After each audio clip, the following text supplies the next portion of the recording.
fifth and final question. What is your next most wanted game system on your wish list? Um, I really want to pick up a PS3. I know God of War 3 and Uncharted and some of the other games that are exclusive to that console I'd really love to be able to play. And not really too concerned with the Blu-ray player. I know everybody loves the Blu-ray, and I'm sure I'd pick up some Blu-ray discs if I had a player, but not a big concern for me. But the PS3 retro console that I might want to pick up is either a 3DO or a Saturn. So thanks for the questions, brother. Two more people have questions, and then we're done, folks. Gamerpigeon, thanks for the questions. One, if money were no object, what system would you buy next? That kind of ties in with the last question. If money were no object, I would probably buy a PS3. I'd probably buy the one that was fully backwards compatible, that actually had the hardware inside it to run the games. I don't know what model that was. At least I remember there being a model that didn't run it on like an EMU or something off the hard drive of the thing.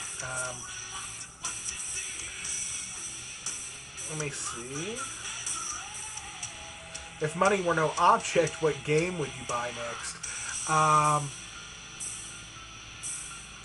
don't know. I don't usually buy like special edition things or any game. If I could just go out right now and buy a game, this would tie into my $50 game that in the question. Game that I would pay for over $50. It would be Snatcher. I would go and find a complete copy and get one. So that's the answer to that question. If you could make a game, what would it be like? When I was a kid in high school, I started designing a role-playing game.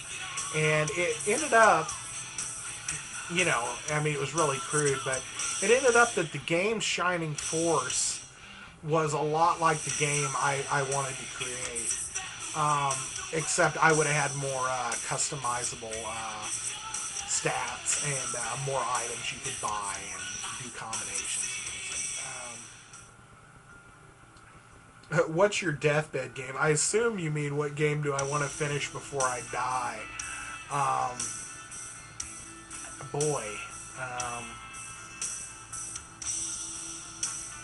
don't know. Would I cry the blues if I didn't finish any of them? I don't think so. There are a couple that I think I should have given a little more effort and just finished. One of those would be one of them would be Resident Evil 4. I only made it about 2/3 of the way through. Also, the Lord of the Rings role-playing game, The Third Age. I made it about 80% through it and I've never finished it. I don't know. Maybe Final Fantasy, one of the Final Fantasy games. Final Fantasy 8, maybe. I beat 7. I never have played through 8. I've tried to start it twice, so we'll say Final Fantasy 8.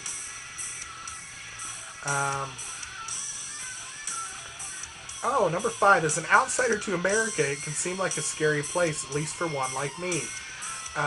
What's it like where you live? Where I live is a suburb.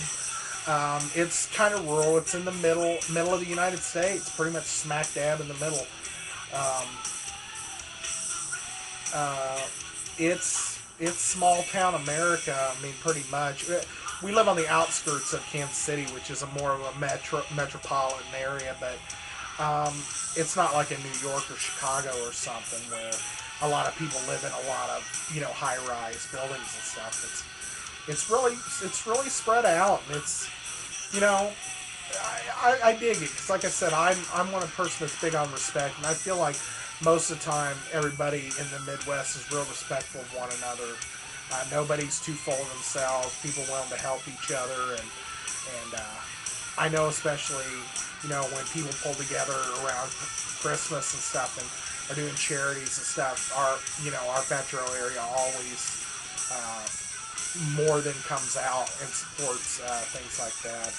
Um, I know, it might. I don't know. I don't know what you find so scary about the United States. Do you think everybody walks around packing heat? I personally don't own a gun. I don't want to own a gun unless I get some gun training.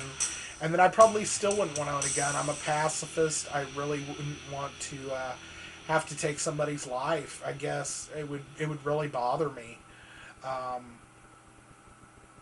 I know sometimes that's your only, maybe your only outcome, you know. But in a society such as ours, in America, where owning the right to bear arms is a free, a liberty that you're allotted. I have nothing against allowing um, people their free right. I don't have a gun in my home, but I think I'd be more apt to hurt myself with it than I would do anything else. And I don't really enjoy target shooting that much, and I don't really want to kill anything, so. I think for the most part, a lot of people, don't have guns. I mean, it's not like the Wild West, so. Everything's relative. It's just, you get used to where you live and you feel safe there, and you might not feel safe anywhere else. That's why when I was asked the question, what other country would I want to live in, I don't know. I've never had any desire to leave because I'm safe here. I feel comfortable here in the United States in my little bubble of my existence, and I don't, want to rock the boat. So, I'd say don't be afraid, buddy, to at least pay us a visit. If you want to check it, you wouldn't have to move over here. You could just come over and check it out. But I wouldn't go to a place like New York or something. I mean, if you really want to experience the real United States, you would really have to. You'd really have to do a bit of traveling in the United States, across the United States, and not just hit the big cities. You really wouldn't have an idea of what the whole of the United States is like. I hope that answered your question.